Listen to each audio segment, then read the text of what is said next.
নওগাঁয় হাড় কাঁপানো শীতে যখন বিপর্যস্ত জনজীবন, তখন অসহায় ও ছিন্নমূল মানুষের পাশে উষ্ণতার পরশ নিয়ে দাঁড়িয়েছে স্বেচ্ছাসেবী সংগঠন ফ্রেন্ডস প্যানেল।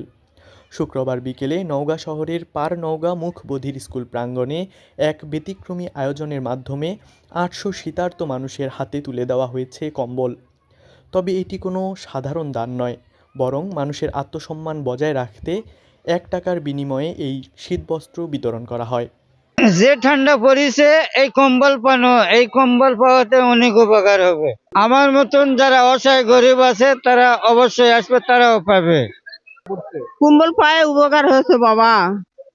আল্লাহ ছেলে পেলে ভালো থাক, আল্লাহ দেওয়া মতন শক্তি দেখ, হিম্মত দেখ। আলহামদুলিল্লাহ। কনকনে ঠান্ডা আর ঘন কুয়াশায় নওগাঁর জনজীবন স্থবির। এই তীব্র শীতে সবচেয়ে বেশি বিপাকে পড়েছেন শ্রমজীবী ও ছিন্নমূল মানুষ। তাদের এই কষ্ট লাঘবে এগিয়ে এসেছে তরুণ ও স্বপ্নবাজদের সংগঠন ফ্রেন্ডস প্যানেল। ১৬৩ সপ্তাহ ধরে প্রতি শুক্রবার ৳১ বিনিময়ে খাবার বিতরণ করে আসা এই সংগঠনটি এবার ৮০০ অসহায় মানুষের মাঝে উষ্ণতা ছড়িয়ে দিল। ফ্রেন্ডস প্যানেলের কার্যক্রম শুধু শীতবস্ত্র বা খাবার বিতরণে সীমাবদ্ধ নয়, বছর জুড়ে মানবিকতার চাদরে নওগাঁকে আগলে রেখেছে তারা।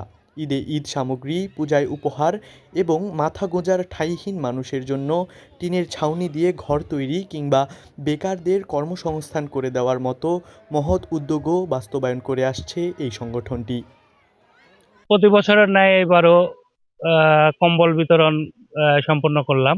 আজকে আমাদের ৮০০ কম্বল বিতরণ হয়েছে।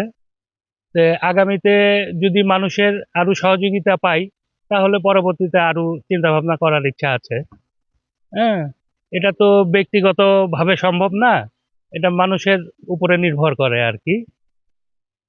আগামীতে যদি আমরা সার্বিক সহযোগিতা পাই, তাহলে হয়তো আরো মানুষকে উপকৃত করতে পারবো। নিজস্ব কোনো আমাদের চাওয়া পাওয়া এটা কিচ্ছু না, আমরা বিনা স্বার্থে করি এবং যদি পারি নিজেদের থেকে একটু চেষ্টা করি। সার্বিক সহযোগিতা যেটা আসে তা তো আসেই, তা সত্ত্বেও আমরা চেষ্টা করি আমাদের নিজেদের থেকে কিছু করার। তা আমরা সম্পূর্ণরূপে পারি না, কিন্তু যতটুকু পারি করার চেষ্টা করি। আমাদের সদস্য যারা অনেকে আছে যারা দোকানপাটের চাকরি করে এবং স্টুডেন্ট যারা পড়াশোনা করে, এবং তারাও পর্যন্ত আমাদের এখানে অর্থায়ন দেয়।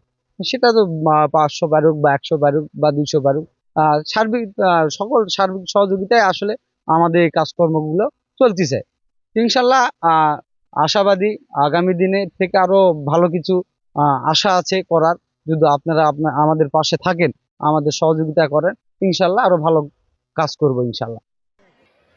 মির্জা তুষার আহমেদ এর তথ্য ও চিত্রে তাসবিহ আলওয়াসি, চ্যানেল 21, নওগাঁ।